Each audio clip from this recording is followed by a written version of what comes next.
আসসালামু আলাইকুম ওয়া রাহমাতুল্লাহি ওয়া বারাকাতুহু। প্রিয় বন্ধুরা, আমি এই মুহূর্তে আছি সোহরাওয়ার্দী উদ্যানে। এখানে আসার উদ্দেশ্য হলো, এখানে আজকে খতমে নবুয়ত সমাবেশ রয়েছে। কাদিয়ানীদেরকে অমুসলিম ঘোষণার দাবিতে সোহরাওয়ার্দী উদ্যানে সমাবেশের আয়োজন করা হয়েছে। গোটা বাংলাদেশ থেকে, বিভিন্ন অঞ্চল থেকে, বিভিন্ন এলাকা থেকে অনেক লোকেরা, লক্ষ লক্ষ লোকেরা এখানে সমাবেত হয়েছেন। এখানে আমিও শরীক হয়েছি। সকলে দোয়া করবেন যাতে করে সোহরাওয়ার্দী উদ্যানের আজকের এই সমাবেশ সফল হয়। সকলের কাছে দোয়া কামনা করছি। আপনাদেরকে একটু আমি ঘুরে দেখাই, আপনারা দেখুন যে কি পরিমাণে আলেম ওলামায়ে কেরাম এখানে সমবেত হয়েছেন।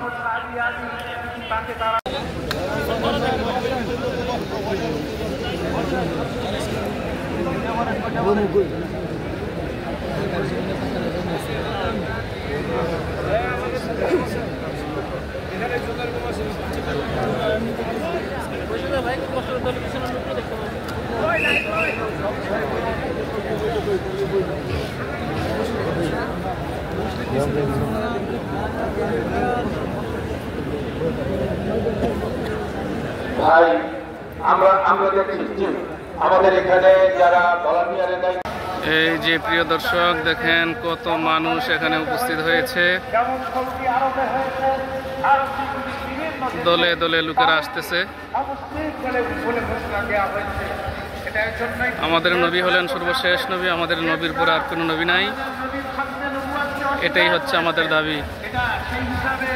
কাদিয়ানীদেরকে অমুসলিম ঘোষণার দাবিতে আজকে এখানে সমাবেশের আয়োজন করা হয়েছে। মুসলিম সম্প্রদায় হিসাবে নিজেদেরকে তারা দাবি করে, ঘোষণা করে, প্রচার করে। সাধারণ মুসলমান যারা তারা তাদের সাথে করে জাতিক সম্পর্ক, তাদেরকে তাদের উপাসনালয়কে মসজিদ হিসাবে তারা করে এবং তারা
আমরা জানি